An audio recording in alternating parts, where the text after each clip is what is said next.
un veredicto un poco más claro o certificar alguna situación que el juez todavía tiene como gris, por lo menos no como una certeza, y por otro lado, algunos exámenes que han dado negativos. Están con nosotros José Luis España, el doctor José Luis España, presidente del Foro de Abogados Penalistas, y Claudio Mazaira, abogado penalista.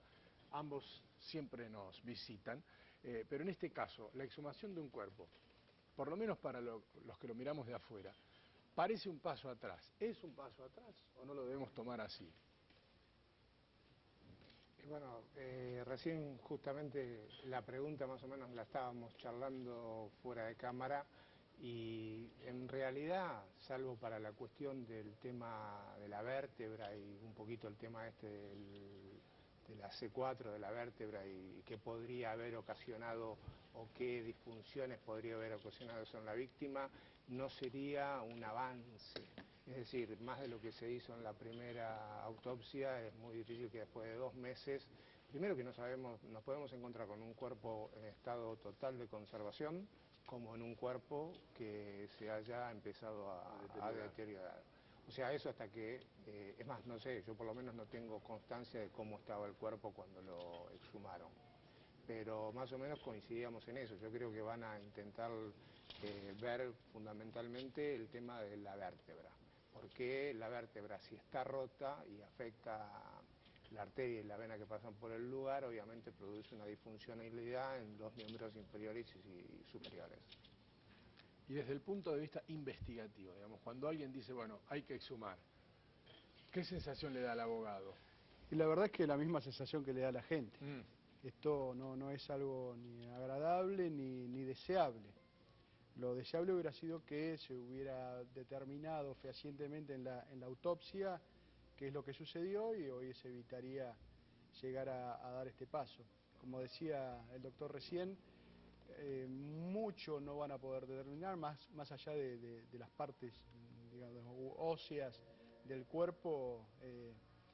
El deterioro normal impediría que las partes blandas se puedan analizar. Entonces, la verdad que solo contamos con las preguntas que hizo el juez y me parece que la exhumación podrá ser ese aporte nada más, no creo que mucho más. Sí, eso se estaba diciendo justamente, que el tema era también huesos, porque todo lo que hubiera sido tejido no estaba realmente en condiciones, tal vez. A pesar de eso, tengo entendido que la defensa, por lo menos esto nos decía ayer, iba a hacer un pedido de poder rehacer de alguna forma o reperitar el tema de los tejidos de los dedos de Ángeles, por el tema de que allí estuvo o se halló el ADN de Mangieri. ¿Ustedes creen que esto se puede hacer y puede tener hoy valor un reperitaje, por así decirlo, de este tejido? Yo creo que el material genético que pueda seguir conservado debajo de las uñas, si es que quedó algo, ya está suficientemente deteriorado como para poder ser procesado, por lo menos el material blando genético.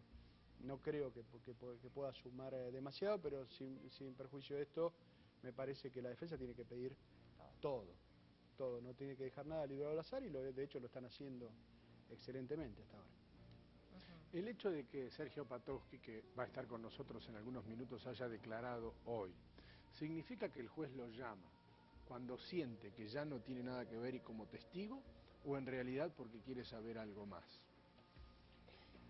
Yo creo que justamente coincide, y no sé si el doctor España estará de acuerdo conmigo, en que hubo un par de dudas que se aclararon, es decir, no apareció ADN en el auto de esta persona, un par en la cámara y que no está todavía establecido el horario del hecho, entonces bueno, lo tenía como posible imputado y al día de hoy no hay algún elemento contundente como para seguir manteniéndolo como imputado para el día de mañana hasta que aparezca algo relevante, con lo cual sí se necesita su dato como testigo porque es uno más de los que estaban dentro del grupo familiar que no había declarado hasta ahora y en forma sugestiva.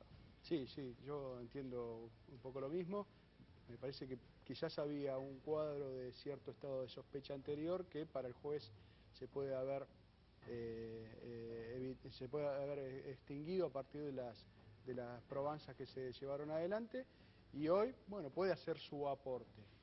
Por supuesto que la situación de cualquier testigo, como le pasó a Mangieri, puede variar. Esto es así. Puede ingresar como testigo, puede terminar como imputado. No estoy hablando de Opatowski, estoy hablando en general de cualquier persona que haya estado en la escena de un crimen o en las cercanías o dentro de los vínculos de las personas que puedan tener algo que ver con la víctima, puede variar. Esto no significa que no pueda variar en el futuro la situación de él y de cualquier otro testigo que haya declarado en la causa. ¿Y ustedes creen conveniente que también declare el otro hijo de Opatowski que no declaró, que era el hermanastro, que estaba en la casa? Porque mucha gente preguntaba, ¿no? Pero bueno, ahora ya está, Opatowski declaró, ¿no debería declarar también Axel, de él hablamos? Es que yo siempre, o sea, pero esto nosotros lo sabemos muy bien cuando opinamos y no estamos en la causa, con el respeto hacia los profesionales que intervienen. Uno es las sensaciones que tiene, yo lo vengo repitiendo, o sea, para mí está la posibilidad y existió siempre de que el ataque se haya producido dentro de la casa de Ángeles, por más que está el tema de la mucama y hay 2 o 3 cosas que fueron apareciendo. Pero es sugestivo de que 2 de las personas que tendrían que haber sido llamadas a declarar no lo fueron. Uno, cuando se sacaron la duda de ciertos aspectos del mismo, lo llamaron como testigo y no citaron al hermanastro, o sea, al hijo de Opatowski.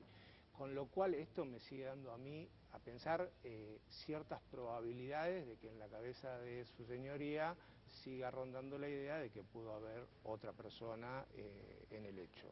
Es más, yo creo, y esto lo he dicho varias veces, sin hacer una mención especial sobre Opatowski, que él mismo es muy variable en sus declaraciones y en su forma de comportarse. Esto no implica que sea culpable ni nada por el estilo, pero, a ver, teníamos lo del banco, no lo aclaró nunca. Podía haber dicho, yo estaba a las 17 de la mañana en el banco el primer día. Teníamos, ahora supuestamente hay dos videos dos más, videos según más. él, ¿no? Podría haber aclarado desde el primer día. Sí. Entonces, si lo hubiera aclarado el primer día, hubiera declarado hace un mes y pico atrás y hubiéramos tenido, o hasta podía haber aportado algo. Entonces, aparte, no cabía duda de que uno de los que se sospechaba era él, ¿sí? O sea, para la opinión pública. Entonces, si yo fuera Opatowski y tengo esas certezas, yo lo primero que haría sería venir y presentarme o pedir que me tomen como testigo, al igual que todo el resto de mi grupo familiar. Hasta que se produce, digamos, en la cabeza del juez la desvinculación y de toda duda y sospecha sobre quienes pudieron haber estado cerca o en cercanías de la escena del crimen, no se produjo la declaración de Opatowski. Es significativo que no se produzca la declaración del hermanastro hoy. Esto sí quiere decir que las dudas sobre él no se han despejado, y esto es así.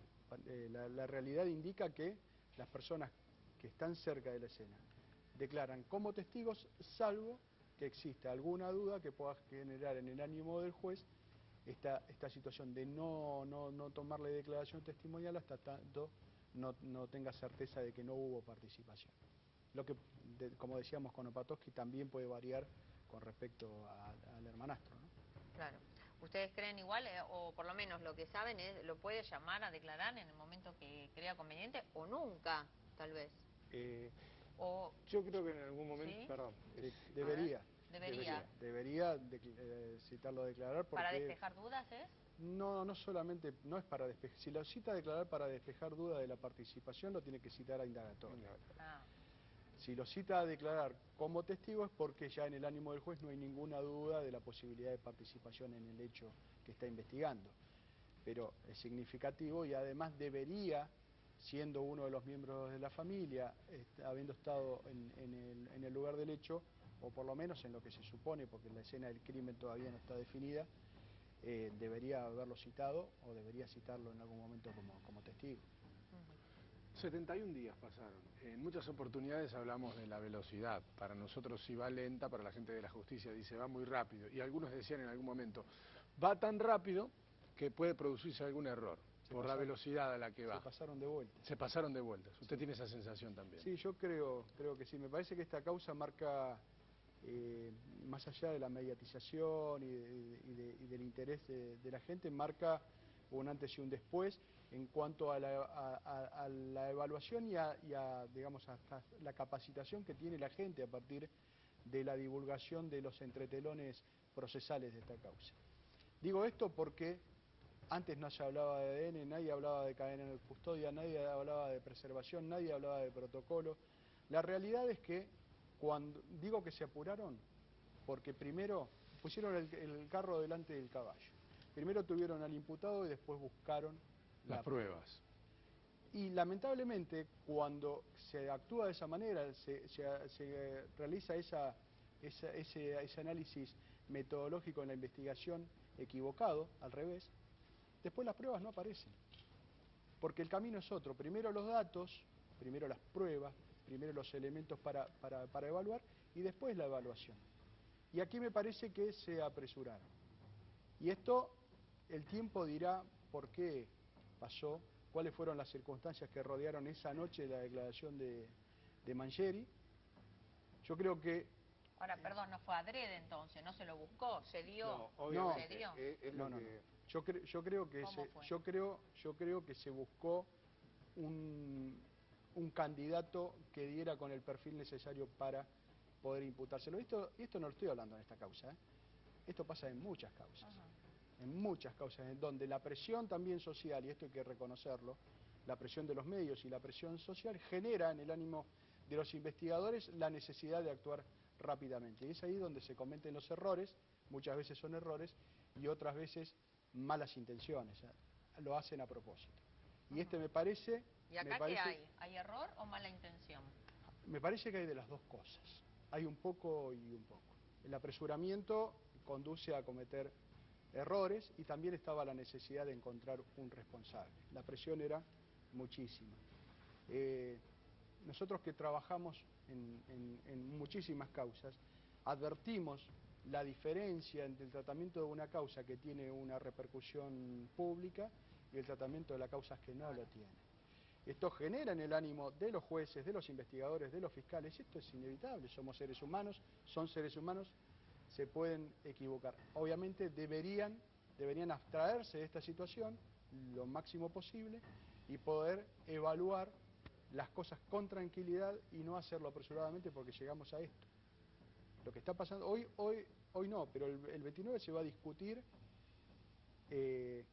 una situación que me parece que va a marcar un antes y un después. Ahora lo voy a llevar al 29 porque me parece importante lo que usted dice, pero no sé, tengo algunas sospechas sobre el tema del 29 de algo que creo que va a pasar. Pero el doctor Masaira, ¿qué puede decirme?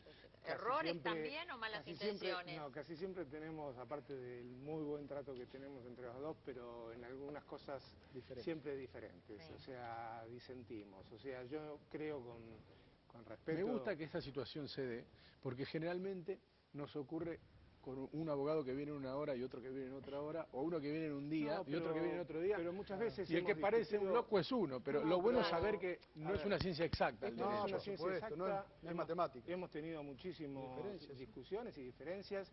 Es la forma de cómo uno ve el derecho y aparte, dicho siempre con respeto, creo que le hace un bien a la causa y a la gente que pueda entender las diferencias o las apreciaciones. Yo creo, sí, que acá, como dijo, estaba primero el carro que el caballo, ¿sí? En ese ejemplo, pero la diferencia está en que creo que el caballo, perdón la expresión, se puso solo atrás del carro.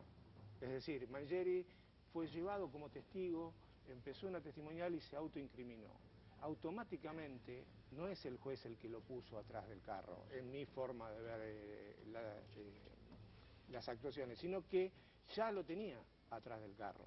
Tuvo que ver, porque al autoincriminarse tiene que inmediatamente pasarse para que le tomen 294, que es la indagatoria. Claro. Entonces, ahí es donde el juez tiene que empezar a buscar rápidamente, porque tiene 10 días para resolver la situación procesal, las pruebas, ¿sí? Para volver a poner como debería ser el caballo delante del carro. Solo difiero en esto, en que para mí no fue buscado adrede quizá por la Fiscalía y por el juzgado. Yo verdaderamente confío en la Fiscalía y en el juzgado, sobre todo cuando no hay, en este tipo de casos, que a mí me ha tocado un montón de veces, que no hay cosas importantes en el medio, casos de poder.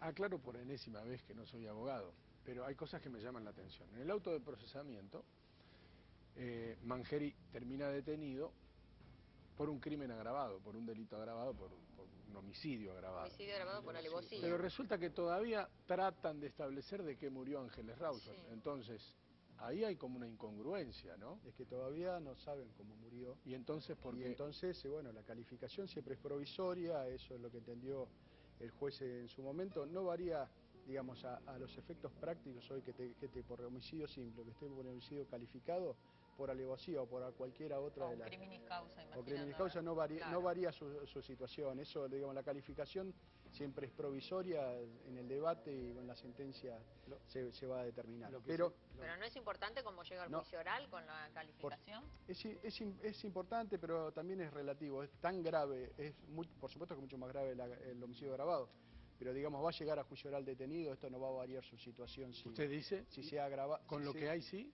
Yo considero esto y acá quiero hacer una aclaración con lo que dijo el doctor Masaire recién. Opatowski no confiesa.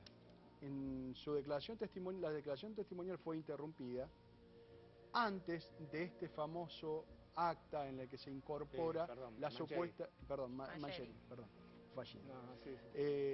Mangieri no es que se interrumpe la declaración testimonial porque él confiesa.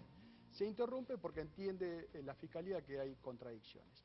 Y acá está lo grave, porque después de interrumpida la testimonial, cuando estaba la decisión de tomarle indagatoria y así había sido pedido al juez, hay un periodo de tiempo en el que Mangieri pide después hablar significativamente con el fiscal o con la fiscal y con el secretario de la Fiscalía. Sí. Nosotros sabemos que el secretario da fe de lo que sucede delante de él.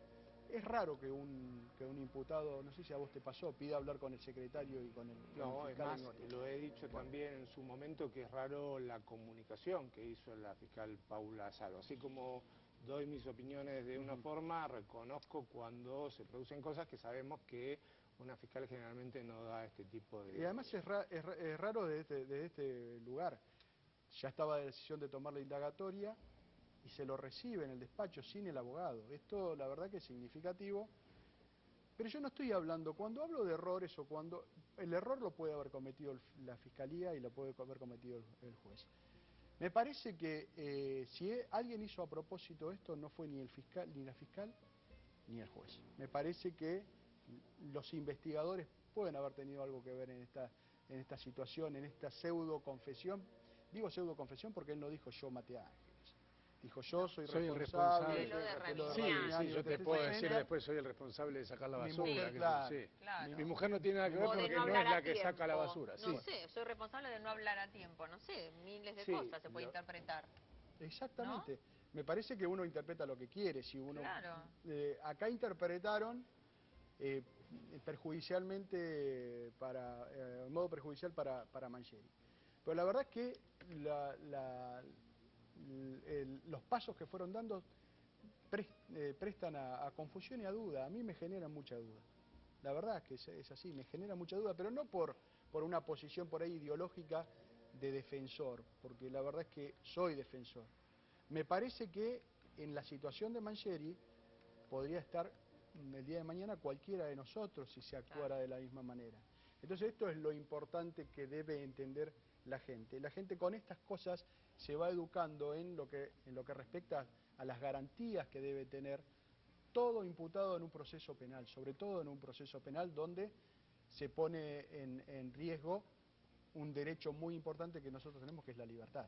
Así que para mí es muy importante. Sí, lo que pasa es que lo de soy responsable y la fiscal quizás pararle la declaración o detener la declaración, creo, a diferencia, como a veces las tenemos siempre, creo que trata de preservarlo a Mangieri justamente para que no avance diciendo cosas y obviamente quedándole la sospecha de que puede ser el responsable, ya descartarse el 196 bis que tenía delegada la instrucción y apareciéndole un presunto imputado, derivárselo al juez. Pero no nos olvidemos que a esa fecha, a ese momento, que eso es otra cuestión, pero que el ADN ya tomado del cuerpo de la víctima ya estaba en el momento que Mangieri fue detenido. Esto es otra cuestión. A mí me parece, perdóname que te interrumpa, a mí me parece que la secuencia no es así como vos la contás, por eso yo trato de aclararlo. Yo soy fiscal, una vez que tomé la decisión de interrumpir la declaración testimonial, no lo recibo más a Mangieri. ¿Para qué lo recibió? Mangieri estaba en un cuarto aparte, pregunto, ¿para qué lo recibió? Estaba en un cuarto aparte. ¿Ya había terminado? Había terminado la testimonial porque ella había decidido que se interrumpa, había solicitado al juez que se lo reciba declaración indagatoria. No tenía más nada que hacer ella con Mangieri. Sin embargo, lo recibió y dejan constancia de esta situación que Mangieri niega. Porque hay que aclararlo también, Mangieri niega haber manifestado eso. Por supuesto que si uno asume la posición de la defensa o asume la posición de la fiscalía, tendrá interpretaciones distintas. Pero me parece que lo sano acá, igual que las diferencias que podamos tener en el análisis, vos, yo o con cualquier otro colega, en el marco del respeto y en el marco de la consideración por el otro, pueden existir, pero a la gente hay que explicarle todo. Sí. Hay que mostrarle todas las campanas. Y esto me parece que el tratamiento objetivo de esta situación, cada uno de nosotros lo debe hacer para que la gente entienda y pueda tomar sacar sus propias conclusiones y tomar sus propias decisiones, ¿no? Sí, bueno, obviamente que la fiscal puede o no haber cometido un error, o no tendría que haberlo hecho, así como dije, no tendría que haber dado la comunicación, pero también puede recibirlo, quizás justamente con estas supuestas, estos supuestos apremios ilegales, supuestos, porque digo, no están todavía, o no sé, No, de no todas están formas demostrados. se inició una Por eso, investigación se aparte, inició una ¿no? investigación Con aparte, este con lo tema. cual quizás lo pudo entrevistar por ese motivo.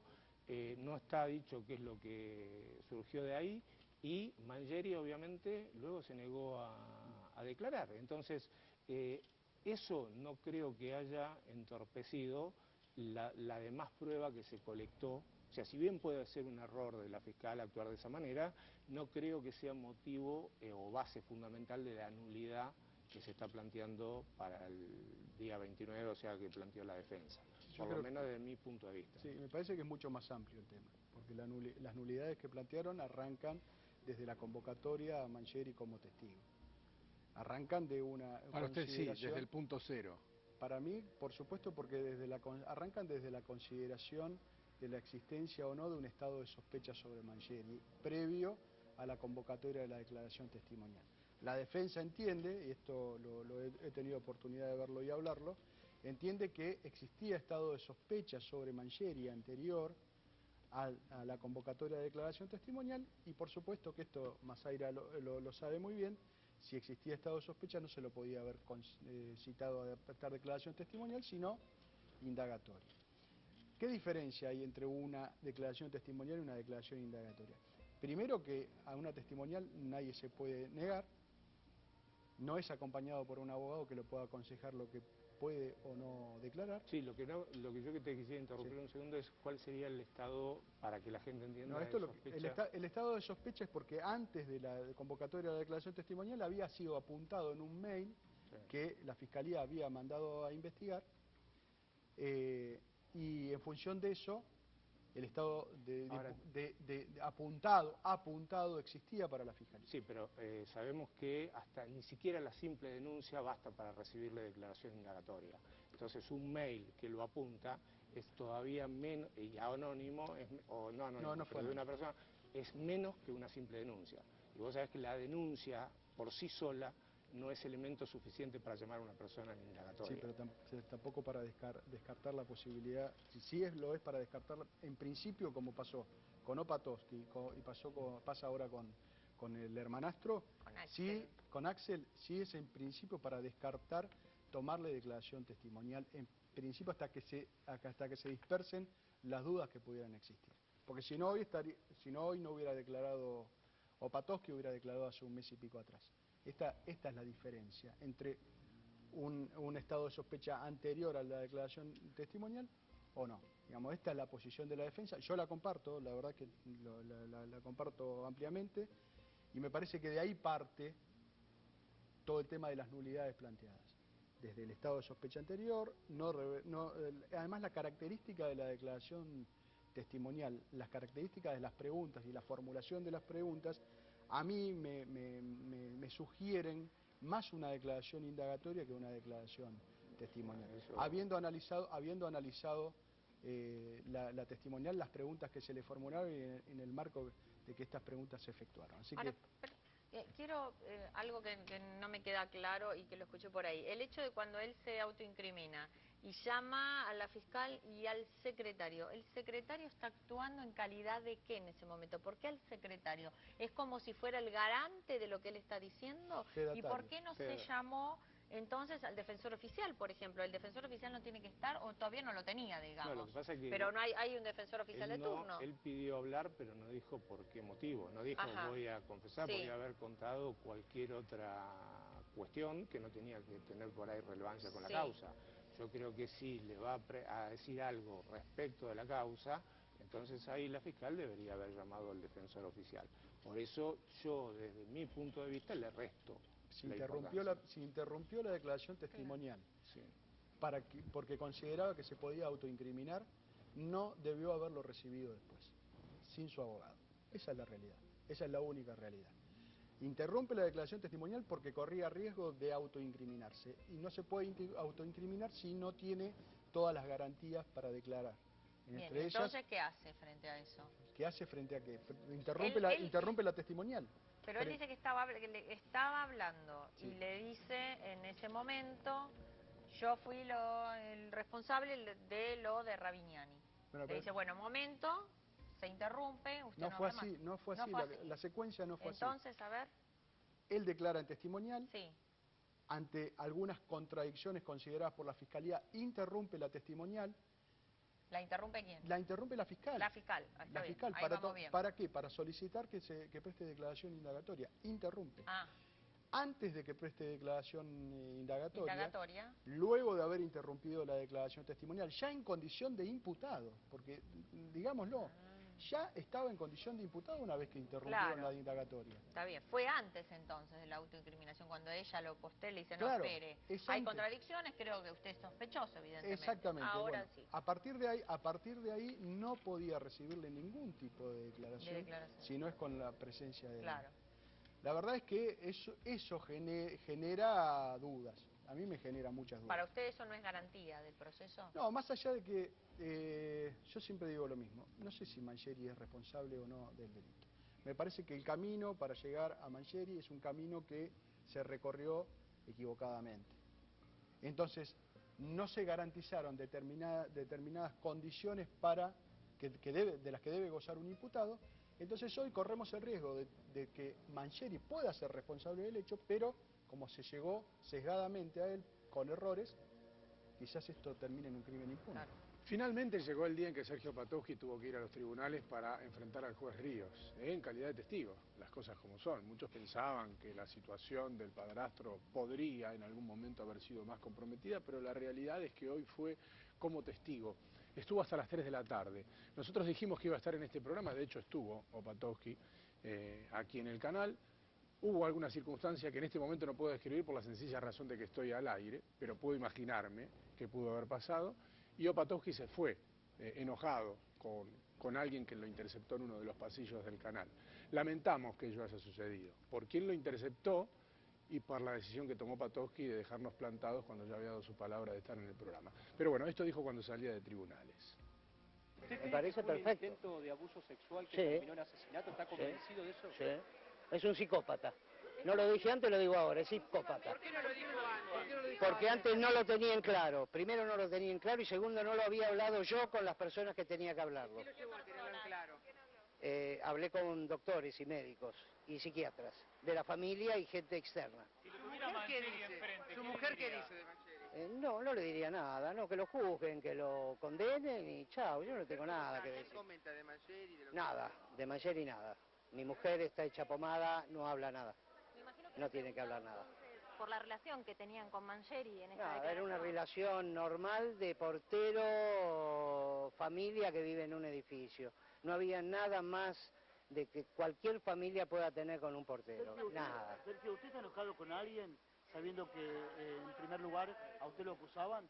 ¿Está enojado con alguien? No.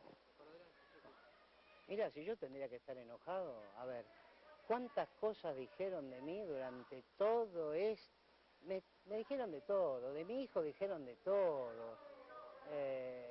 A ver, el otro día que yo perdí la calma, como con este viejo pelotudo que está acá diciendo pelotudeces, el otro día yo perdí la calma porque en esos momentos yo había venido acá porque tenía a mi madre muy grave, entonces era un poco mucho. Lo que ya tenía con Ángeles y lo que venía pasando, agregado lo de mi madre, que tenga el insulto de una persona que me está diciendo una pelotudez, me sacó de quicio y creo que pedí disculpas públicamente por los improperios que dije, las malas palabras, me parece.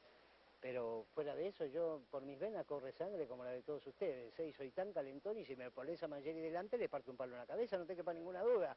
Pero no es mi punto, yo no voy por ese lado. Me parece que hay un fiscal, me parece que hay una justicia que tiene que encargarse de arreglar este tema y de juzgarlo si lo tiene que juzgar y de condenarlo, que lo condene el tiempo que sea. Van en buen camino para usted. Sí, perfecto. No tengo nada que quejarme al respecto. ¿Por qué cree que hay gente que lo insulte y que no le cree como algunos? Y porque se dijeron muchas boludeces, pa.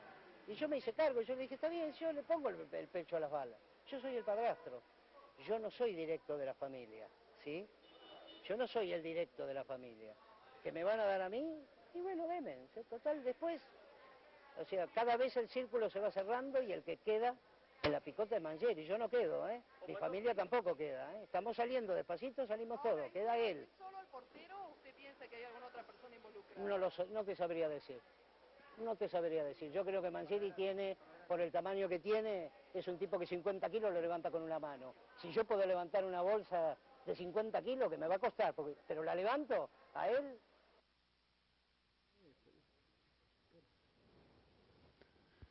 Esto es lo primero que dijo, no bien abandonó los tribunales. Está claro que el juez quería saber algunas cosas que podrían al mismo tiempo contribuirle para la reconstrucción de su hipótesis que todavía carece de algunos elementos que estimábamos nosotros y el propio Ríos estimaba a esta altura iba a tener resueltas, porque la prueba científica que estaba en marcha, creía el juez, le iba a aportar un poco más de claridad, pero no hay ADN de Ángeles en el sótano, no hay ADN de Ángeles en el departamento de Mangieri, no hay ADN de Ángeles en el auto del portero. Entonces uno se pregunta, ¿dónde la atacaron? Si es que fue el portero. ¿Cómo la sacaron? Si es que fue el portero. Entonces, más que nunca, nos preguntamos algo que también venimos preguntándonos desde el principio. ¿Fue en el edificio? Porque la imagen más contundente de Ángeles llegando al edificio es justamente así, llegando al edificio. No hay ninguna imagen que la muestre entrando al edificio. Por eso era tan importante determinar el espacio físico donde presuntamente se había dado el ataque. ¿Qué puede aportar en este marco Opatowski? No lo sabemos. Pero bueno, probablemente el juez tenía algunas preguntas para hacerle, ¿no? Sí, aunque dicen que la querella fue la que más preguntó, ¿no? Dicen. La querella es, sí, vos sabés que sí, que incluso, bueno, hace un ratito estuvimos hablando con Sergio Opatowski y yo le preguntaba cómo había sido la declaración y me decía, me sentí muy cómodo, me respetaron mucho y vos sabés que me preguntó más la querella que la defensa, incluso y con mucho respeto, pero claro, lógicamente lo que querían saber era qué había pasado, porque él era uno de los últimos que la vio, que estuvo con Ángeles, que estuvo esta mañana, y bueno, contó parte de lo que hizo. Nosotros tenemos la declaración, ahora en un ratito vamos a ir a empezar a leerla, ¿no? Porque son varias páginas, no tuvimos tiempo, justo terminó cuando nosotros empezábamos el aire justamente, pero vamos a leer algunas cosas y yo ya hojeándolo contaba un poco esto, pero para él no había dudas también de que tenía que contar la relación que había entre Ángeles y Mangieri porque la conocía a Ángeles de chiquita, Sí. Entonces esa relación era más que importante para tenerla en cuenta. Pero ella dice, era una relación de una chica con el encargado del edificio que conocía justamente desde ¿Y pequeña, por dónde fueron ¿no? las preguntas, Liliana?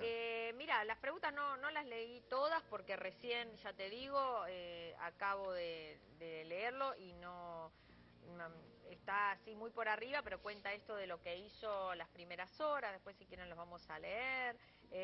Habló de las compañeritas, de Ángeles, cómo era que habían cambiado las llaves del departamento. ¿Se acuerda que él tenía llave en un momento del departamento, después las cambiaron y no se las volvieron a dar? Habló incluso de el morral que llevaba ella, el cuaderno de comunicaciones, todo lo que llevaba en el bolso de Ángeles, que era parte de lo que venimos comentando desde su desaparición, el tema de la ropa. Hay mucho, ¿no?, para, digamos, leer en base a lo que él dijo, pero las primeras preguntas fueron sobre todo de eso. Hay mucho para leer, pero no podemos ahora decir Pero las no preguntas las respuestas, porque... pero básicamente el camino, digamos, el camino. Mm. Esas horas. Sí, sobre la todo relación justamente, familiar. sí, justamente, por eso te decía que trataba de hablar de el horario que ella tenía, lo que era habitual en su vida, las llamadas que recibía generalmente, el tema de Dominga, habló de Dominga. Él dijo que ponen las manos en el fuego por Dominga, que Dominga no le cabe ninguna duda de que lo que dijo era verdad. Y bueno, mira, en un momento hasta habla de, le dicen preguntado proposición de la querella para que diga si del martes a las 22 hasta el sábado 15 de junio volvió a ver a Mangieri. Él le respondió que sí, que lo vio el martes y que luego el jueves en la fiscalía, que el jueves le pidieron que llevara el auto para la pericia y al salir fue para la fiscalía porque estaba declarando su familia. Era tarde, ya como las 12 de la noche, y en un momento ingresó Mangieri, todo tapado, con un gorrito, medio lloriqueando, y detrás su esposa llorando mucho. Esto es la noche del viernes, recuerdan, ¿no? El Vicente se le acercó y le preguntó qué le había pasado, porque además le vio un golpe en la cara. Y Mangieri le contestó que lo habían golpeado para ir a la fiscalía a testificar, agregando que no sabía de qué lo acusaban y no dijo más. Su mujer estaba llorando mucho detrás y dijo que no quería hablar más, que estaba muy dolida. Esto es importante por lo que veníamos hablando de decir recién de lo de Mangieri y justamente el tema de los golpes. Mangieri manifestó que había sido apretado, que había sido hostigado, que había sido golpeado, y este testimonio de alguna manera sostiene esa versión que dio Mangieri. Y es un testimonio del cual no se puede en principio dudar, porque es una persona interesada, me imagino, al ser el padrastro de la víctima, interesada en que se aclare todo. Y acá esta declaración está sosteniendo de alguna manera lo que Mangieri en su momento manifestó, que había sido golpeado, que había sido apretado, que lo habían amenazado. Esto para mí es importante. Sin duda está hablando además de la situación que vivió el mismo momento que le entraba. Recordemos que ayer también lo discutíamos, el tema de el hecho de él haber entrado con un chaleco de la Policía Federal, la gorrita de la que habla Opatowski, que lo ve, ¿no? Y su mujer detrás, que lo vimos todo el mundo en ese viernes a la noche, cuando nos sorprendimos con la llegada de esa persona que no sabíamos quién era, y más que nada también la de Opatowski, que había entrado un rato antes. Le preguntaron mucho sobre ese momento y dice que su suegra cree que lo consoló un poco a la mujer, a Diana Saitone, y que le convidaron hasta unas galletitas, contó hoy Sergio Opatowski.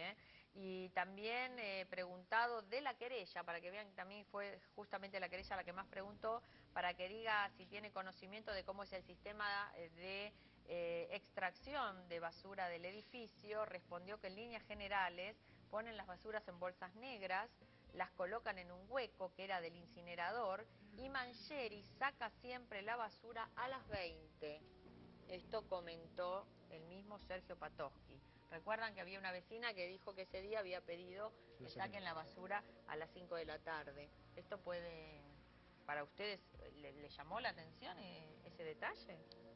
La verdad es que no sé qué consideración hará el juez de esta situación. Por ahí a nosotros nos faltan elementos para hacer una evaluación, pero no, de hecho no confirmó el testimonio de la vecina, porque no dijo que le habían avisado ni a él ni a nadie de la familia que saquen la basura antes. Claro, de eso no habló, no, justamente.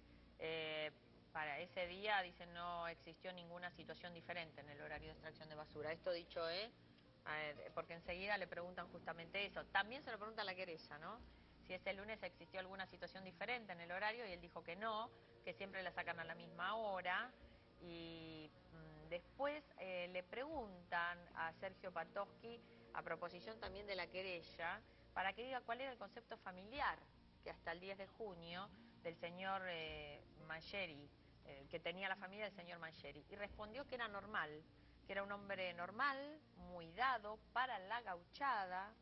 Lo de normal lo reiteré porque lo reitera él 2 veces, que le hacía arreglos de luz o cañería, que siempre era atento, que nunca tuvieron ningún entredicho con él, y sabía que no se llevaba bien con la administración, porque él se lo comentaba, pero a nivel laboral era así.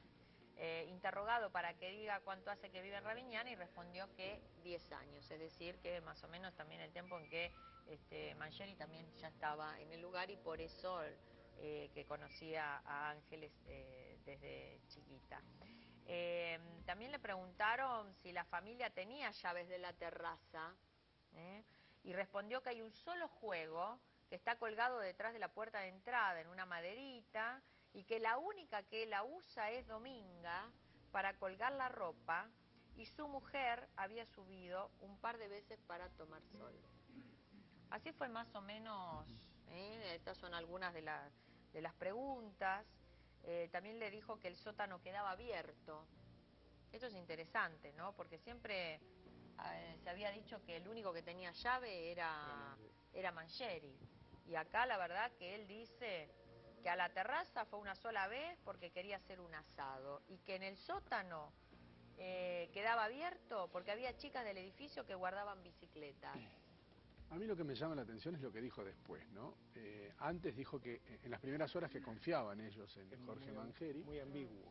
Y ahora, no frente al juez, sino lo que dice frente a las cámaras, casi como que está seguro que fue Jorge Mangieri.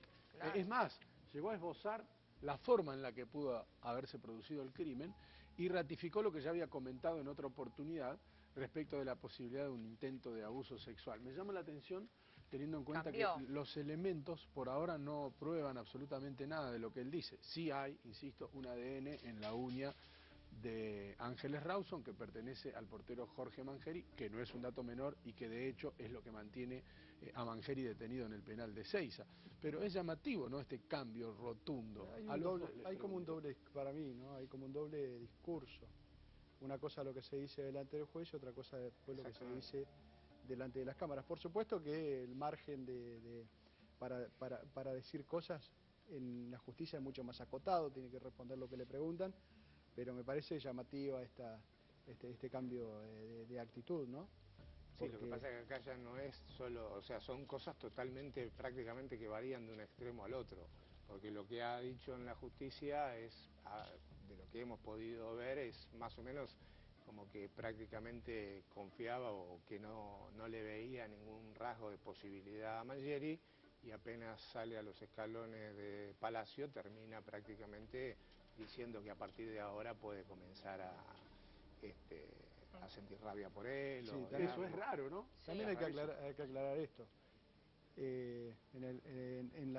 Ante el juez o ante el fiscal, ante quien haya declarado, tiene que responder preguntas, y no puede hacer una apreciación personal de la determinada situación. Tiene que responder acerca de las cosas que percibió a través de sus sentidos. Por supuesto que no debe responder haciendo una libre interpretación de lo que él piensa. No es importante lo que piensa, lo importante es lo que él vio, lo que conoce, lo que sabe y que percibió a través de sus sentidos, ni más ni menos que eso. Déjenme aportar un dato de la realidad que recién veíamos como información de último minuto, ¿no? Está alojado en Ezeiza Jorge Mangeri, donde sí. hoy hay unos problemas bárbaros. Primero Sí, por la tremendo. fuga, motín, Sí. problemas en Ahí te Ezeiza. vamos a actualizar. Sí. 13 fugados que... Digo porque ahí está Mangeri, Claro. no va a ser cosa que pase algo. Sí, Digamos. Ahora de su 13 declaración. Módulo Sí, 1 fue. sí. Del módulo Lejos. 1, lejos. Sí, está lejos. 13 fugados, pero hay una toma de rehenes en este momento también en el penal de Ezeiza, porque además renunció el jefe del servicio penitenciario. Vamos a tener más información y además hay un apuñalado. Solamente quería hacer referencia Sí. para poner a Mangeri en ese Sí, escenario tenés porque es razón. donde está en realidad, Sí, ¿no? sí. Sí. Pero volvemos a Opatowski, que declaró ante el juez esta mañana. Mucha gente pedía que declarara Opatowski frente al juez esta mañana. Si usted empezó este programa, nosotros dijimos que iba a estar sentado en el living, de hecho llegó a estar sentado en maquillaje, Opatowski, antes de entrar a este living. Lamentablemente no pudo ser, se fue corriendo, discutió con alguien, se fue corriendo, no viene al caso. No estamos contentos por lo que pasó, eso sí quiero aclararlo. Vamos a escuchar lo que decía más temprano. ¿Qué le diría? Nada, que la justicia lo juzgue y no sé, que cumpla lo que tenga que cumplir. No, yo que no voy a ganar nada, ¿qué le puedo decir? A ver, por enojarme con él no gano nada. Mi hija está muerta. Mi hija sigue muerta. Mangeri va a estar en la cárcel y vivo. Mi hija no está más. Así Chao, como hay chicos. gente que le grita, habrá amigos que lo apoyan. Sí. Tengo mucha gente que me apoya. ¿Qué le dice a la gente que lo ha apoyado? Nada, les agradezco infinitamente todo. Sí, está en el horno. Mangeri está en el horno. Por ahora no. Por un largo tiempo no. Sergio Opatowski aquí se está yendo de este lugar con su campera blanca. Acá hay un señor, fíjate, es este señor que lo está insultando desde hoy. Es este el señor que lo está insultando todos los días con carteles diciendo que está insultando a Opatowski. Está muy desubicado. Sacá la mano de encima, Sacá la mano de encima, Sacá la mano de encima. Yo estaba acá. Yo estoy caminando, La manita de bolsillo, Ahora venga acá. Yo iba caminando, Iba caminando, boludito. Bueno, es este el señor que está como loco, que se pone como loco cuando está Opatowski. Un tarado este. Yo me voy, A lo largo de toda esta investigación ha estado contra Opatowski, mostrando estos carteles. Señor, y dando la nota aquí, en este lugar, rechazando la presencia de Opatowski y siempre desconfiando del padrastro. Es este hombre y también una mujer que se encuentra detrás de la valla, las que han estado entonces insultando a Opatowski y al resto de la familia diciéndoles que no le cree nada de lo que han estado contando. Bueno, le pasa de todo a Opatowski, insistimos, le pasó acá adentro también, discutió Claro. con Mauro Vial y se fue corriendo, después de pasar por maquillaje, esas cosas inexplicables que solamente ¿Te pasan acordás el día que adentro salió de un canal la de televisión. casa? Sí. No, y el día que salió Sí, de la también casa un vecino le dijo que algo. Un vecino pasaban en moto y le gritaban cuando todavía ni siquiera habían pasado, no sé, ni 15 días de la causa y ya le decían de todo también. Bueno, en fin, tiene varios encontronazos a veces con gente que la verdad que no se ajusta a lo que pasa en el expediente realmente y es ahí donde tenemos que ajustarnos. Como decía bien el doctor España, él contestó preguntas en base a concretas, en base a lo que quería saber el doctor Río, la querella y la defensa. Y tenía que ver con lo que hizo, con el concepto que tenía de Mangeri, con algún tema de las llaves, del morral, de la vida cotidiana que podía aportar tal vez algo hasta el horario de basura que les comentaba. Claro, cuando salió hizo este tipo de declaraciones, que nada tiene que ver con lo que está en la causa. No, él no dio opinión, no dio apreciaciones. Pero yo quería resumir un poquito que lo que dijo el padrastro antes de salir es que él, ahora que tiene conocimiento un poco más de la causa, realmente dice que si tiene a Mangeri enfrente, y dijo esto, yo la justicio, dijo. Porque para mí no hay dudas ahora de que fue él, que tiene que pagar por lo que hizo, que el ataque se dio en medio de, o mejor dicho, el crimen se dio en medio de un ataque sexual, que él no tenía relación con Mangeri estrecha, ni Ángeles tampoco, porque se le preguntó sobre esto. y que cree que Ángeles fue engañada. Que subió, incluso dijo como que subió, dando a entender de que había subido a su departamento y que Ángeles fue engañada realmente y que no cree que haya otra persona porque evidentemente no hay nada que indique hasta este momento que haya otra persona. En Y lo eso último también que me tiene dijo, razón, mira, ¿no? sí. Hasta ahora, enseguida lo vamos a hablar con los Sí. doctores también. También vamos a hablar en un ratito con el doctor Alejandro Basile, médico, psiquiatra y legista que se suma a la mesa, ¿no? Pero me decías algo, Liliana. Sí, que justamente cuando estábamos hablando en la previa, antes de que se produzca esta pelea, que por eso se retiró del canal Sergio Patoski, él me decía... Que me tiene muy mortificado, dicho Sí, sea de a paso, los dos, ¿no? Porque sí, estamos creo que a trabajando desde todos, las 8 de porque la los mañana invitados para que también. venga Opatoski acá, Sí. como para que se produzca este incidente. Teníamos nuestra productora que ha trabajado mucho, Vanessa Ali, y que lamentablemente no pudo tener el fruto que buscábamos y que ustedes tuvieran todas las respuestas justo con los especialistas aquí. Íbamos a tratar de todos analizar lo que nos decía Sergio Patoski. Pero hablando en la previa con Sergio Patoski me decía, estoy muy tranquilo porque lo que me permitió esto durante estos días es tomar conocimiento del expediente y además estuve hablando con peritos, me decía. ¿Sabe por qué? Me dijo, porque yo quería saber lo que era un psicópata y me interesaba saberlo porque se habló tanto y que incluso a mí me tomaron de psicópata que yo quería saber de qué se trataba y lo que hice fue interiorizarme incluso para tener herramientas y después salir a opinar. Y por eso ahora es que creo conveniente que podía opinar y podía hablar de la actitud de Mangieri incluso. Esto me lo decía hace un ratito nada más Sergio Opatoski, más allá de que decía que su familia está refugiada, como ya lo sabemos, en la fe, sobre todo su esposa, que está realmente mal y que anoche no pudo dormir, en toda la noche pensando en la declaración que hoy tenía que hacer. Doctor Basile, ¿por qué las audiencias siempre sospecharon de Opatoski? No tanto así el juez, pero sí las audiencias. Como psiquiatra, le pregunto, ¿no? Bueno, en principio, porque era la persona más próxima de sexo masculino a la víctima. De todas maneras, tengo entendido que se demostró perfectamente que a la hora señalada estaba en un lugar muy distante y que no podía ser inculpado, no podía ser incriminado. De todas maneras, eso juega muy a favor del señor Opatoski. Perdón, ¿lo puedo interrumpir un segundito? Sí. Discúlpeme, ¿no? Sí, sí. Usted dijo de la hora señalada. ¿Cuál es la hora señalada? Porque hay un margen horario absolutamente amplio. Lo único que prueba esa filmación de Opatoski en el banco es que estaba a esa hora en el banco. Sí. Pero todavía no se sabe cuándo murió, ni dónde murió, ni cómo murió. No tenemos ninguna certeza al respecto. Por eso digo, ¿por qué dice eso? La certeza no la tengo yo ni la tiene nadie. Pero es dado esperar que si la joven llegó a las 10 de la mañana a su casa, a su domicilio, tiene que haber transcurrido el hecho entre las 10 y las 10:30 horas.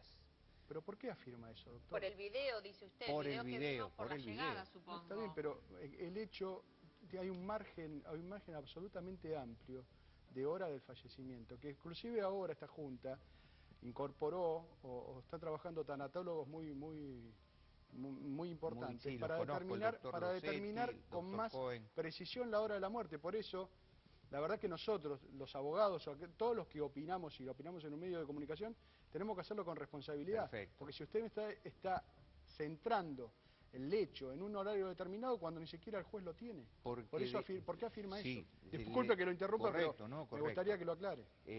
Teniendo en mano el protocolo de autopsia, mi percepción es que se establece la causa de la muerte, pero no la manera de la muerte. La manera de la muerte es, de acuerdo a la observación del protocolo, asfíctica. Fundamentalmente una asfixia mecánica, que puede ser por oclusión de los orificios oronasales, a eso se lo llama sofocación, puede ser por estrangulación o compresión del cuello, que puede ser a mano o a lazo, o puede ser por compresión tóraco-abdominal, o sea, por presión sobre la caja torácica y el abdomen, que impide la ventilación pulmonar o respiratoria, y entonces la causa de muerte puede tener un término variable que va entre los 2 minutos y los 10 o 15 minutos.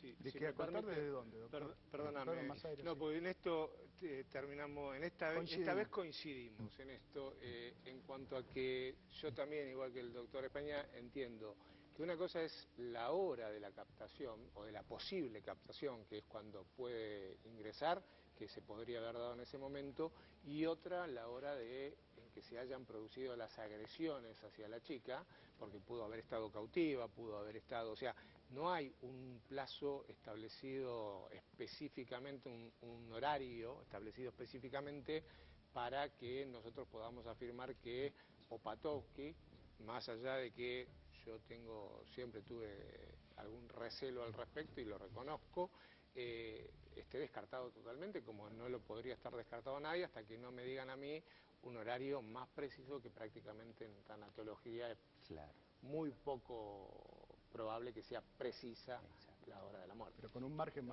más acotado. Ocurre lo siguiente, el cadáver es recogido del SEAMSE un par de días después, o un día y medio o 2 días después. A las 11 de la mañana del día siguiente. A las 11 de la mañana, bueno, muchas horas han transcurrido. Evidentemente, cuando encuentran el cadáver, ya los signos físicos de transformación cadavérica desaparecen. Ya en el protocolo de autopsia figura que no había rigidez cadavérica, que las livideces estaban distribuidas de forma anormal, pero en el informe reza textualmente que hay equimosis distribuidas en la región de la cabeza, el rostro, el cuello y la región superior del tórax. Esto en medicina legal tiene un nombre y que es característico de las asfixias mecánicas, que se llama máscara equimótica de Morestin. También existen otros signos médico-legales como la cianosis cervicofacial, que está precisamente descrita en... ¿Le puedo preguntar algo Sí. con respecto a eso? La verdad que no entiendo cómo usted está tan seguro y el juez todavía no, habiendo hecho 2 juntas médicas. La verdad, preséntese... Porque tengo el protocolo de autopsias. La otra Sí. todavía está... Claro, Dado está la por el otra- doctor Kanopka. Acá está. Y con eso... Y yo me atengo a eso, yo no vi el cadáver. Es su opinión. Es su opinión. No es mi que... Tu opinión en base a la primera autopsia, Exactamente, exactamente. Ujú. Una autopsia no se puede rehacer, es imposible.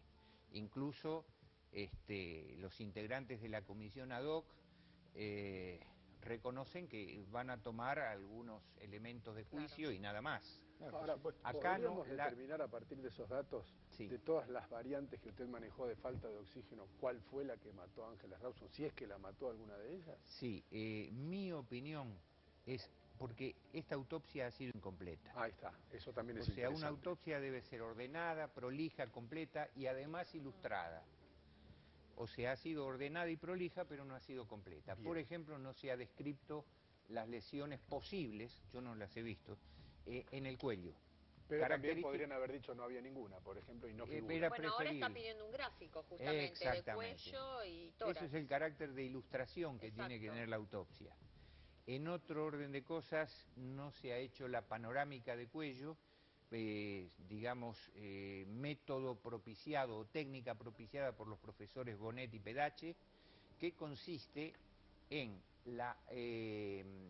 el estudio macroscópico y microscópico, o sea, a nivel microscópico también, de los planos y clivajes para observar lesiones posibles de compresión en el cuello. Tampoco se ha intentado ver lo que se denomina placa argéntica de Toinot, que es una marca que queda cuando la opresión del cuello no es manual, sino que es por lazo, y que genera, cuando se secciona la piel del cuello en forma de cuadro de adelante hacia atrás, observado a trasluz, aparece la marca de la compresión de la placa argéntica de Toinot. ¿Por qué cree que no? Perdón. Sí, no, me encanta porque es una charla de pero derecho. tengo dudas. Estamos en un estrado, me ayuda a sacarme dudas. ¿Por qué cree usted que fue incompleta y no fue ilustrada la autopsia? Sí, fue incompleta porque, por ejemplo, hasta ahora no hay información, yo por lo menos no la tengo, si hubiera sido una asfixia mecánica, hay que ir a investigar el pulmón. ¿Por qué? Hay ruptura de los alvéolos pulmonares y ruptura de los capilares debido al incremento de la presión sanguínea en el circuito menor, o sea, en la circulación pulmonar.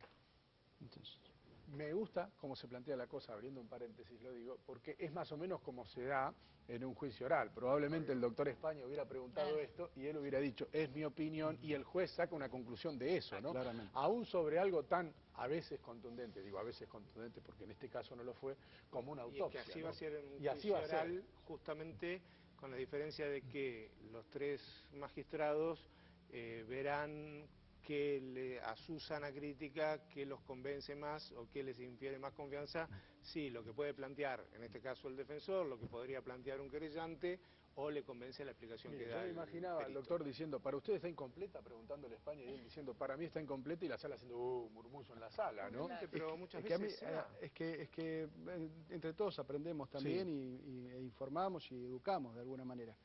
A mí me llama la atención que sea incompleta, porque estamos ante una causa que ha tenido muchísima repercusión y la verdad es que la técnica adoptada deja mucho que desear en todos los aspectos probatorios. La autopsia, la extracción de las muestras de ADN, la preservación, la conservación y la posterior peritación y comparación con el ADN de Mangieri. La verdad es que esto es significativo y los que hacemos derecho penal lo vemos a diario. En esta causa tiene otro valor porque la ve todo el mundo, pero esto pasa constantemente. No se trabaja bien en investigación en la justicia argentina. No se trabaja bien. Y no te olvides, perdóname, que cuando se hizo la autopsia no era tan mediática esta causa. O sea, la causa se hace mediática a posteriori. Inmediatamente, esto salió en las noticias, inmediatamente la desaparición de la chica. Esto fue... y a las 24 horas apareció. Fue a las 11 de la mañana del día siguiente. Esto me hace acordar algo que dijo Guillermo hace un rato. ¿Por qué no hay ADN en el sótano de la víctima? ¿Por qué no hay ADN en el auto? ¿Por qué no hay ADN en el departamento? Justamente los que conocen de investigación se plantean hipótesis, porque de alguna manera hay que partir de algo para investigar, y van buscando la prueba, pero no con el imputado detenido. ¿Por qué no hay ADN en el auto? Bueno, estamos... Pero ¿sabe por qué? ¿Por qué? El cadáver fue envuelto en una bolsa de consorcio. Evidentemente, no hay pasaje de elementos no hay contacto con el agua. biológicos. O sea, podría darse esa situación. Podría darse. Podría darse esa situación. Puede que sí, puede que no. O sea, puedo cargar yo un cuerpo, o lo que sea, un animal, en una bolsa de nylon sin fluido, puedo llevarlo en un baúl y que no quede nada. Y otro elemento que ustedes desconocen, pero que es sumamente importante, y lo plantea la defensa a través de un conocido médico legista, una excelente persona, es el doctor Ernesto Duronto, quien planteó la posibilidad de la técnica de neurona roja. Aquí estuvo planteando. Bueno, pero eso es inaplicable. ¿Por qué? La técnica de neurona roja, ¿qué es? Es una transformación de las células neuronales generadas por la anoxia, o sea, por la falta de oxígeno en la respiración. Así las cosas, la célula se contrae, disminuye su tamaño, entra en pignosis, o sea, el núcleo de la célula de la neurona se achica y se condensa. Además, se produce la desaparición de nucleolos y de corpúsculos de Nissl, pero lo fundamental es que se tiñe el citoplasma de la célula con eosina, o sea, toma una coloración roja, de ahí el nombre de neurona roja que aplican la defensa. Esto tiene valor a nivel de ciertas afecciones, por ejemplo, en la enfermedad de Alzheimer, por ejemplo, en un accidente cerebrovascular, pero no sirve para el cronotanato diagnóstico por la sencilla razón que no permite establecer tiempos. O sea, puede suceder a la media hora, a las 2 horas, a las 5 horas o a las 12 horas. No hay precisión. No hay precisión. Estamos entrando en una etapa de definiciones en muchos aspectos, por lo menos en la instrucción. Es importante, porque este caso en algún momento tiene que ser elevado a juicio oral. Algunos creen que con lo que hay va a ser elevado a juicio oral y otros creen que el 29 puede llegar a haber una sorpresa o a partir del 29 una sorpresa en lo que se resuelva en esta segunda instancia. Cuando terminó de declarar Opatowski, hace un rato, también habló Pablo Lanuse, que es el abogado de la querella. ¿Hay alguna sospecha, algún tipo de duda en cuanto a Opatowski? Miren, nosotros hablamos justamente por eso poco con la prensa, no porque no respetamos enormemente obviamente el trabajo de la prensa y el derecho a la información, pero creemos que hay una única verdad, que es la verdad que hay en el expediente, del que desgraciadamente se tergiversan muchas veces las verdades y se quieren presentar situaciones que no son las que realmente se han constatado en el expediente. Nosotros, por respeto a las partes, por respeto a la justicia especialmente y de las instituciones, ni hacemos abuso de nuestras apariciones mediáticas para informar y mucho menos hacemos declaraciones que sean divergentes de la realidad. Quiero señalar esto. ¿Doctor Lanuse, Mangieri va a declarar mañana? ¿Algo al esclarecimiento de la causa? ¿Algún dato más? ¿Algo que sirva como para seguir en esta línea de investigación que llevan adelante la fiscal y el juez? No, bueno, no aportó nada nuevo porque las palabras del señor Opatowski se mantuvieron en sintonía con todo lo que ya se conocía. No hay nada especial, ni nada raro, ni nada distinto de lo que se conocía, y repito lo que ya he dicho en otra oportunidad. Hay un único acusado, que es el señor Opatowski, el señor Mangieri, a quien... No es un lapsus, no sea así. Hay una sola persona acusada, que es el señor Mangieri, de cuyos restos genéticos se encontraron debajo de las uñas de Ángeles, que es la única persona que presenta rasguños de acuerdo a la Junta Médica, y entonces me parece que también dentro del silencio y del respeto con el que queremos actuar desde la querella con las instituciones, es también respetar hoy el trabajo que está llevando adelante la Junta Médica y esperar sus conclusiones, que quiero aclarar en esto porque desgraciadamente ha sido tergiversado por uno de los abogados de la defensa, queriendo presentar como una diferencia de tratamiento o de diferencia de armas respecto de lo que él dice darle todo a la querella por parte de la justicia y nada a la defensa. No fue la querella la que pidió una Junta Médica, eso no es verdad, es aparta de la verdad del expediente quien afirma eso. Y quiero decir que lo que sí hicimos desde la querella, a través de los peritos que tenemos, desde la ciencia y fundadamente, explicar las discrepancias que teníamos con el informe de autopsia del doctor Kanopka, que fue compartido por el perito de la defensa. A partir de esas diferencias sólidamente expresadas en el expediente, el juez de oficio ordenó una junta médica y a partir de allí el decano del Cuerpo Médico Forense dispuso su integración por parte de 10 peritos oficiales, más los peritos de la defensa y los peritos de la querella. Bueno, hoy pasó de todo, surgió información nueva, no sabemos cuánto de esto va a formar algo en la causa o va a quedar en la causa como algo importante, si es que efectivamente se produce algo importante, pero no hay dudas que tenemos más cosas de las que hablar, o por lo menos públicamente, en este debate que es completamente distinto al que se da en la justicia, empiezan a aparecer nuevos datos, nuevos indicios, algunas cosas que nos permiten debatir y eso es lo importante. Doctor, usted me decía algo recién inquietante fuera del micrófono, repítame lo que me interesa. Sí, de acuerdo a la observación del protocolo de autopsia hecho por el doctor Kanopka, surge de allí que la muerte de la joven Ángeles Rawson se produjo en la escena del crimen y no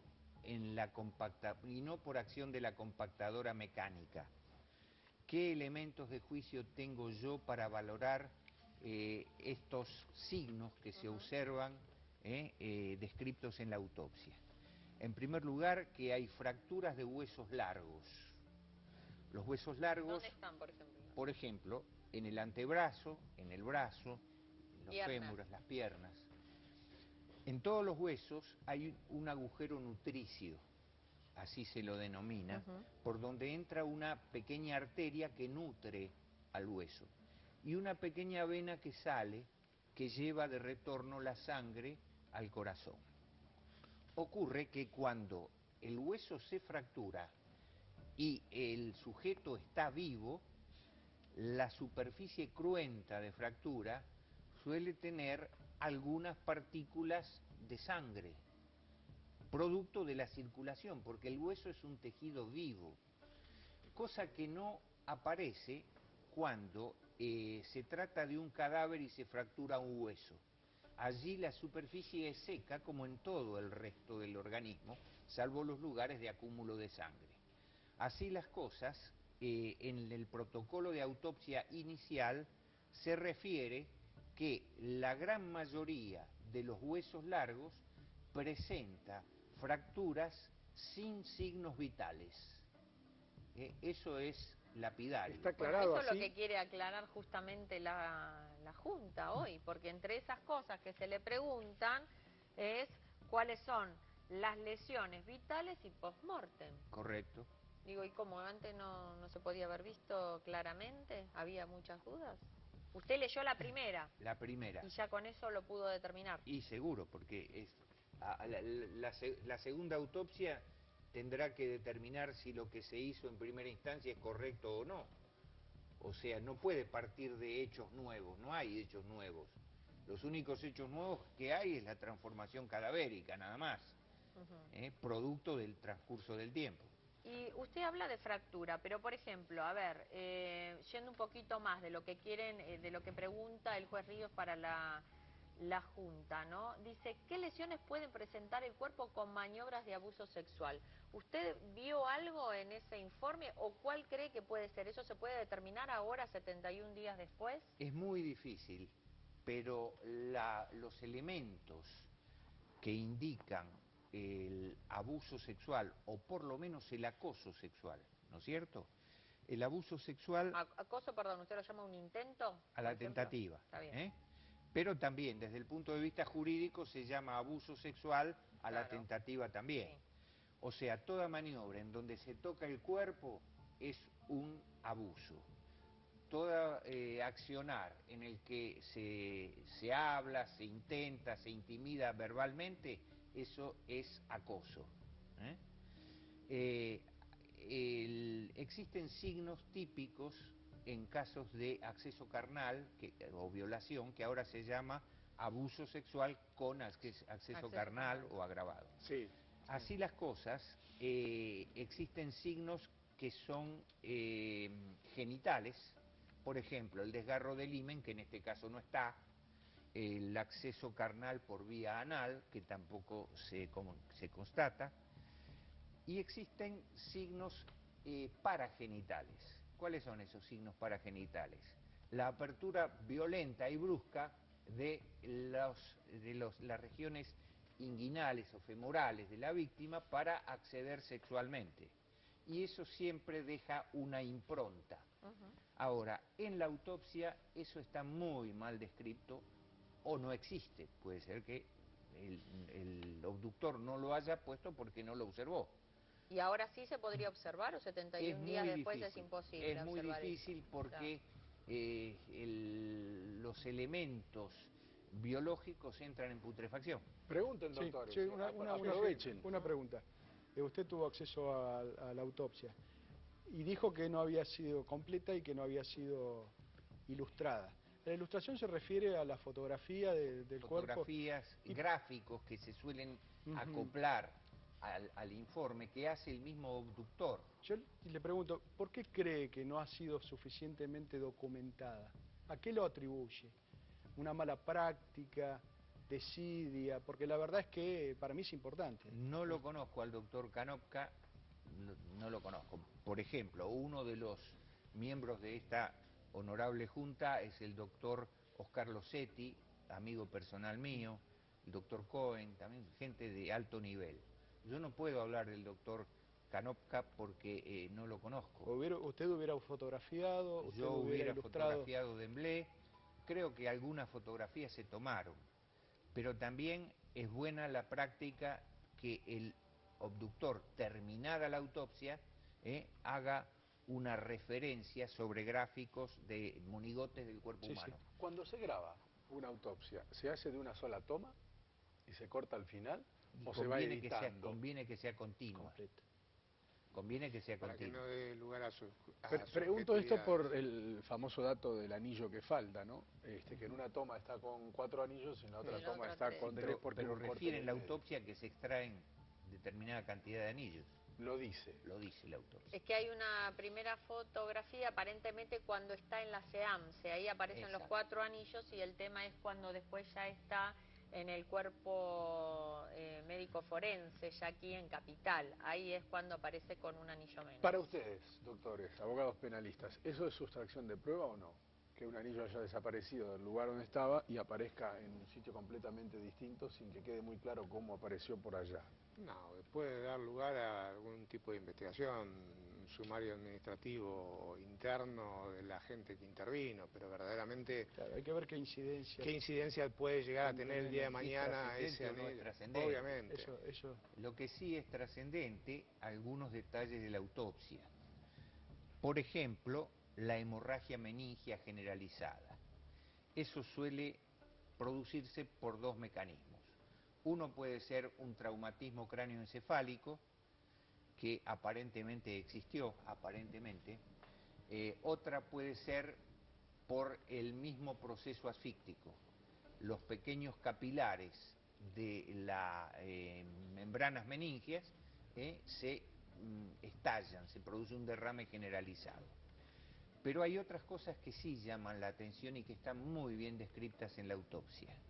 Por ejemplo, la presencia de secreciones serohemáticas en la tráquea. ¿Y esto qué importancia tiene? Esto es un signo de asfixia en una persona que es sana. Si ustedes me dicen, bueno, se trata de una persona que padece tuberculosis pulmonar, yo le digo, bueno, puede suceder. Pero en una chica sana que viene del gimnasio, la sangre no tiene por qué estar en la tráquea. Y eso ocurre en las formas de muerte asfíctica. En la forma de muerte asfíctica más común que esto aparece es en la asfixia por sumersión o por anegamiento, en los ahogados. Pero también se da en las otras formas de asfixia.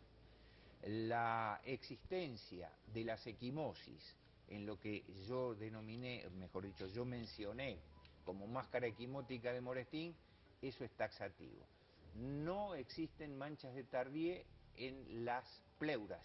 Díganos todo eso que es, porque me perdí. Claro, la esquimosis, por ejemplo. A ver. Esquimosis es un derrame. Eso, es un derrame puntiforme que se produce sobre un tejido y que generalmente es múltiple.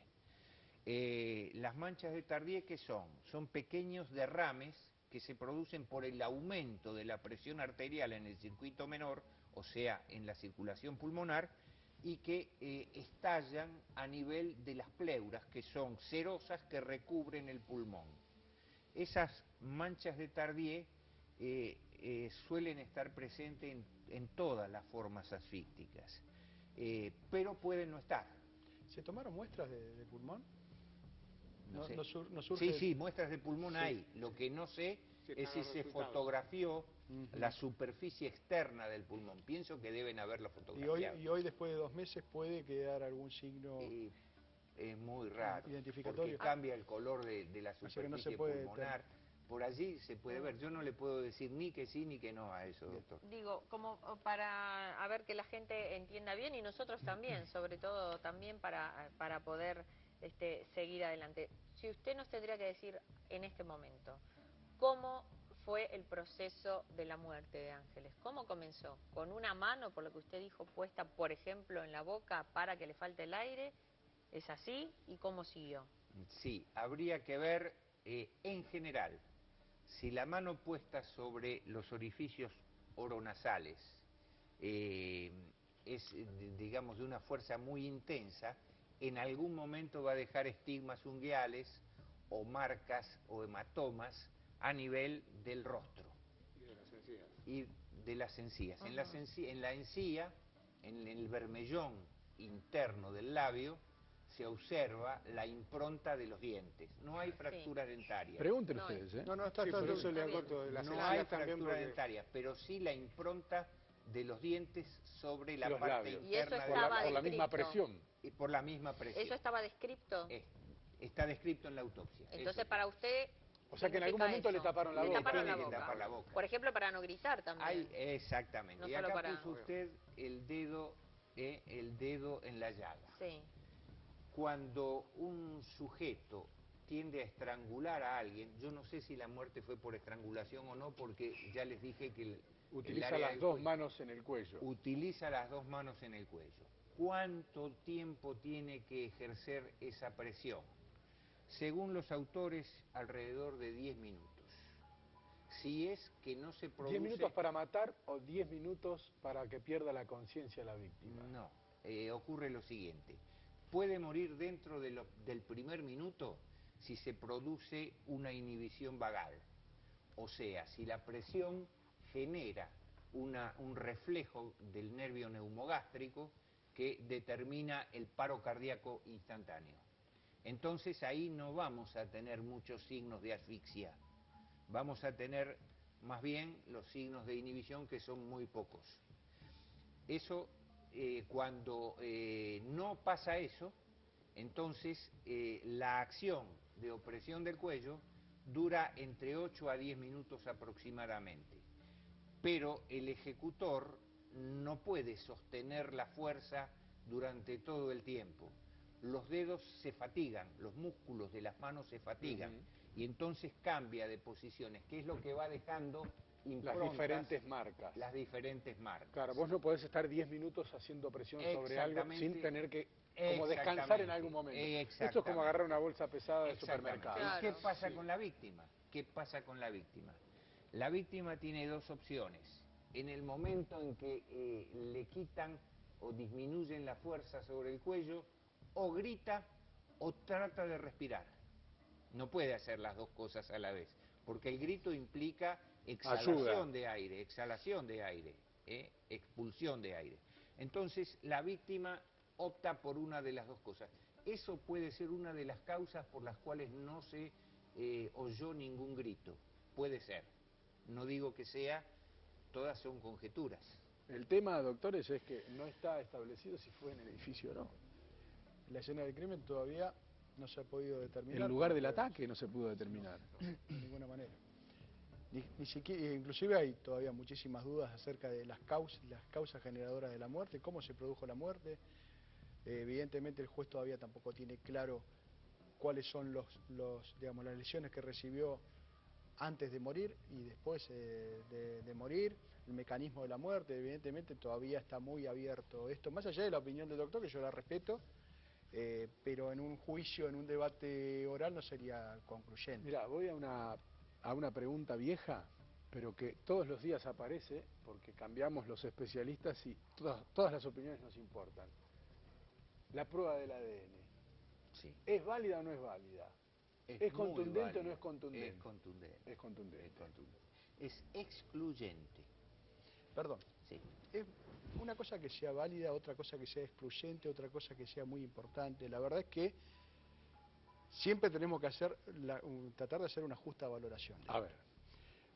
Digo, si yo convivo, si yo estoy con una persona, si yo toco a una persona, la saludo, le doy un beso, un abrazo, puede haber una transferencia de ADN. En este caso estaba debajo de la uña de esta chica, pero había 3 uñas que tenían ADN, según tengo entendido, y también lo que tengo entendido es que Mangieri tenía una sola marca, una sola impronta, que ni siquiera se pudo determinar si era un arañazo o no, si era producto de una lesión provocada con una uña o no. Así que el ADN, la verdad es que más allá, no discutamos el tema de cómo se extrajo, cómo se obtuvo, si realmente se respetó la cadena de custodia, eso no lo discutamos. Digamos, eso no convierte a una persona, tener ADN de la víctima no la convierte automáticamente en un asesino. Me parece que como elemento puede ser un elemento muy importante para sostener una prisión preventiva, pero no es concluyente para una condena. Hay una cosa, doctor, que es la siguiente. Depende de cuánto material y qué material es el que contiene el ADN. Si el material que contiene son restos de piel, el lugar donde los el contiene, lugar o sea, de eso donde proviene, yo yo vi más de una escoriación. Escoriación es el uñazo, el ¿Y arañazo. se pudo determinar eso? Y sí. Y aparte es el lugar donde se encuentra. Es decir, no es lo mismo que se encontrara ADN, como si yo te saludo a vos en la mano, y otra cosa dentro de mi uña y vos teniendo quizás... y otra cuestión es que si se intenta arañar por encima de la ropa, el ADN no aparece. No se transfiere, es imposible.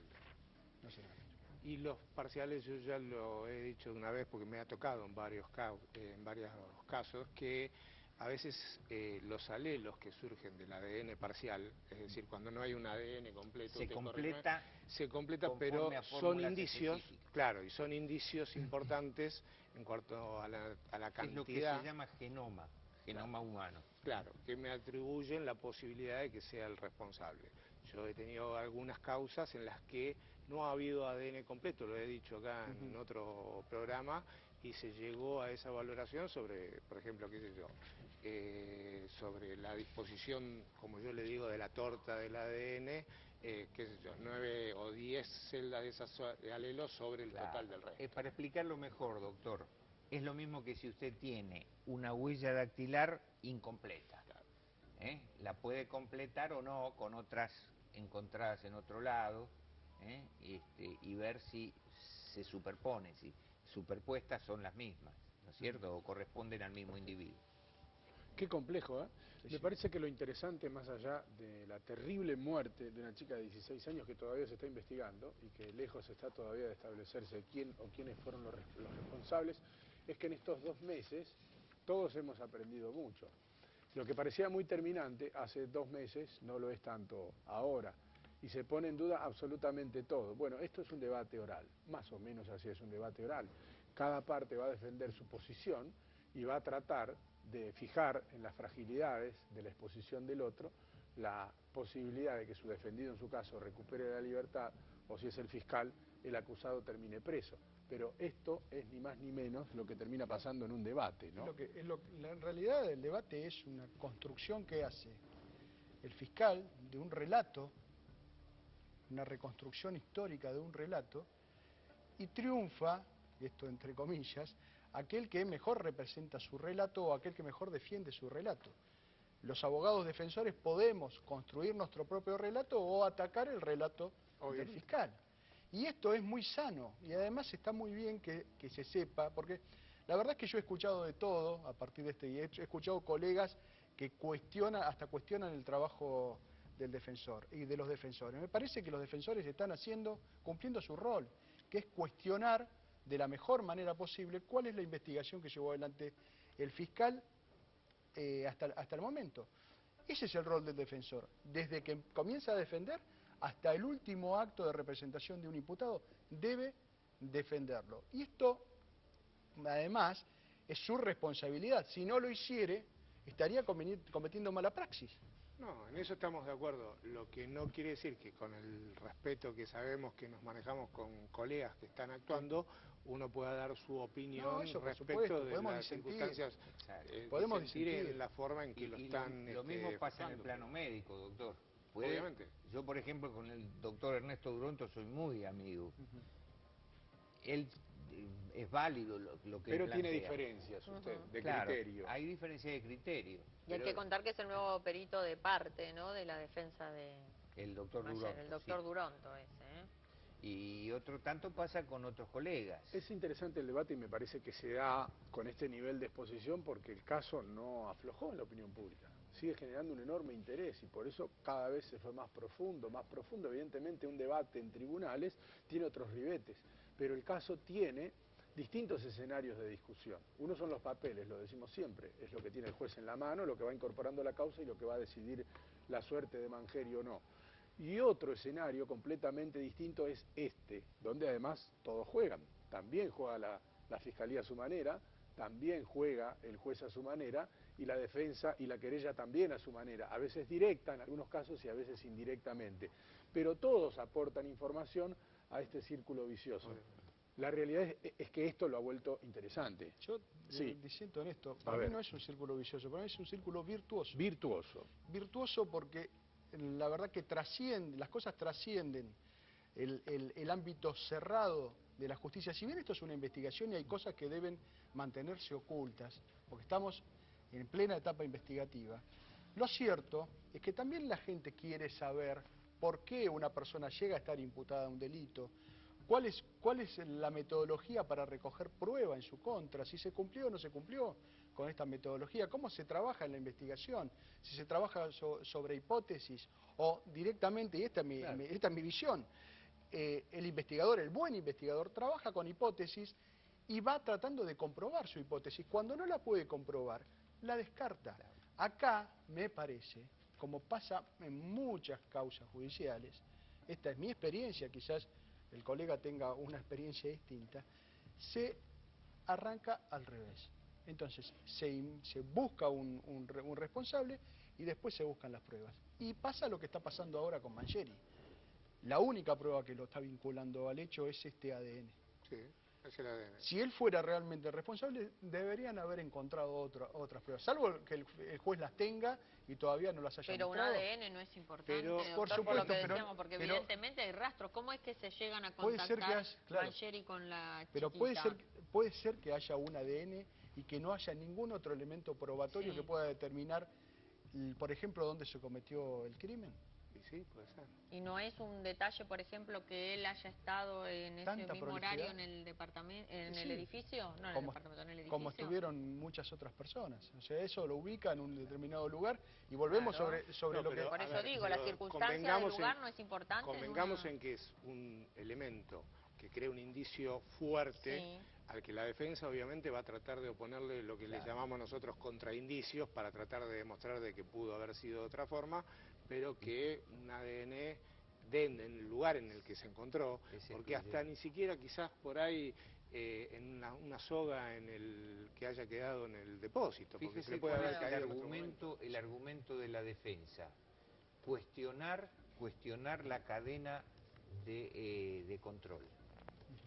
O sea, no está cuestionando la técnica aplicada. No sé, lo que pasa es que, ¿sabe qué pasa? Que todavía no pudieron cuestionar la técnica aplicada porque no recibieron respuesta en lo que respecta a la cadena de custodia o de Claro control. que el cuerpo médico forense en ese sentido trabaja muy bien. Es sumamente importante, no la hace el cuerpo médico forense, pero la delega en institutos tercerizados. Sí, pero en este caso lo hizo el doctor Canónaco, y que a quien tuve la suerte de conocerlo Es una en autoridad. dos o tres causas y preguntándole, y me sorprendió la prolijidad y la forma en que trabaja y lo que sabe. Mire, vamos a poner una sonrisa a todo esto que de por sí es muy dramático. Lea este Twitter en voz alta. El doctor Marcelo Maceo se lo manda a usted. A Marcelo, Dice, que le iba a por contestar. favor, decile a Claudio Mazaira que ya lo voy a cruzar en el torneo de Córdoba y que lleve canillera. Dice. Claro, bueno, con Marcelo justamente le puedo replicar un dicho que él dijo, que tengo muy buena amistad con él, más allá de las disidencias, como con el doctor España, y bueno, Marcelo, o sea, más allá... Ya está, díganselo después lo de la Sí, lo canillera, digo que después. tengo en línea al ministro de Justicia, Julio Alac. Es muy grave, o fue muy grave la situación en el penal de Seiza, y qué mejor que preguntárselo a él. Gracias por atendernos, ministro. Buenas tardes. Buenas tardes, un gusto escucharlo. ¿Cómo están? ¿Qué nos puede contar de todo lo que pasó hoy?